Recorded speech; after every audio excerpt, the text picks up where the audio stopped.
ሁላችሁም የክቡር አባታችን መላከ መንክራት መምህር ግርማ ወንድሙን አንዳንዶቻችሁ ከዛሬ 40 ዓመት በፊት፣ አንዳንዶቻችሁ ከዛሬ 20 ዓመት በፊት፣ አንዳንዶቻችሁ ደግሞ ከጥቂት ዓመታት በፊት ትምህርታቸውን አገልግሎታቸውን አግኝታችኋል።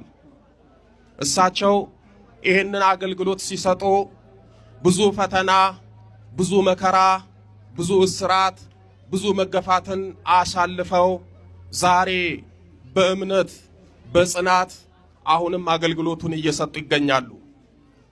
ክቡር አባታችን መላከ መንክራት መምህር ግርማ ወንድሙ ለኛ በተለይም በዚህ አገልግሎት ውስጥ ላለነው መጥምቀ መለኮት ቅዱስ ዮሐንስ ናቸው። ምክንያቱም ጌታችን መድኃኒታችን ኢየሱስ ክርስቶስ አገልግሎት ከመጀመሩ በፊት መንገዱን የጠረገለት መጥምቀ መለኮት ቅዱስ ዮሐንስ ነው። መጥምቀ መለኮት ቅዱስ ዮሐንስ የጌታችን የመድኃኒታችን የኢየሱስ ክርስቶስ የአገልግሎት መንገድ ጠራጊ እንደሆነ ሁሉ እሳቸውም ለኛ ለዚህ አገልግሎት በተለይ በጥምቀት አገልግሎት ለምናገለግል አባቶች ወንድሞች መንገድ ጠራጊያችን ናቸው። ምእመናኑ በክፉ መናፍስት ላይ እንዲነቁ እንዲያውቁ ያደረጉት እሳቸው ናቸው። ምናልባት እሳቸው ቀደም ብሎ አገልግሎቱን ባይጀምሩ እኔ ዛሬ 7-8 ዓመት ይህንን አገልግሎት ስሰጥ እንዴት አድርጌ እንደምቋቋመው አላውቅም። እጅግ በጣም ከባድ ነው። ከሳቸው በኋላ የመጣነውን ከሳቸው በኋላ የተነሳነውን ትምህርቱን ስንሰጣችሁ ለመስማት አዲስ ያልሆነባችሁ ቀድማችሁ የእሳቸውን ስለሰማችሁ ነው። እኔ ሳስተምር ምንድነው እንዴት ነው ብሎ የጠየቀ የለም። ምክንያቱም ቀድሞ ምእመናኑ ነቅቷል፣ አውቋል። እኛ በሞላው ላይ ነው የጨመርነው። መጽሐፍ ቅዱስ በድካማቸው ገባችሁ እንዳሉ ይኸው በሳቸው ድካም ነው እኛ ገብተን የምናገለግለው። በእውነት እግዚአብሔር አምላክ አሁንም እድሜ ከጤና ጋር ይስጥልን። የአገልግሎት ዘመናቸውን በእውነት በክፉ መናፍስት ለተያዙት፣ ለተጨነቁት፣ ለተቸገሩት ሲል እግዚአብሔር አምላክ ያቆይልን።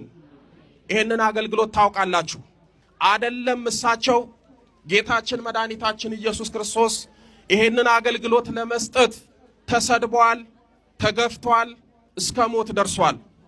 እንደውም በቡኤል ዜቡል በአጋንንት አለቃ ነው አንተ የምታስወጣው እየተባለ ይነቀፍ ነበር።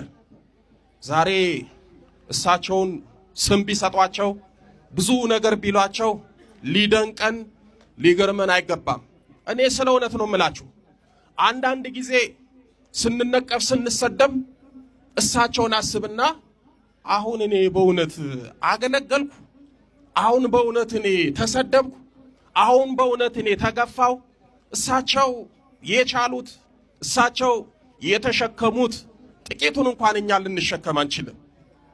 ስለዚህ ይሄ አገልግሎት መንገድ እንዲጠረግ ያደረጉት እኛም በተጠረገው ጥርጊያ ላይ እንደ ልብ እንድንሄድ ያደረጉት እሳቸው ናቸውና በእውነት በእግዚአብሔር ስም እሳቸውን አመስግኑልኝ።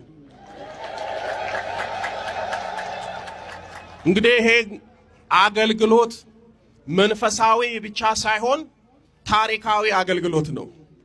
ብዙዎቻችሁ እኔና እሳቸው የምንሰጠው አገልግሎት አንድ አይነት ነው፣ ግን አንድ አይነት አገልግሎት እየሰጠን እኔና እሳቸውን በአንድ መድረክ ላይ ማየት የምትፈልጉ የምትናፍቁ በጣም ብዙ ሰዎች ነበራችሁ። እግዚአብሔር አስተካከልና ዛሬ ሳይገባኝ ከሳቸው ጋር አቁሞኝ ከሳቸው ጋር አገልግሎት እንድሰጥ እግዚአብሔር አደረገኝ። ይኸው ህልማችሁ ተሳካ።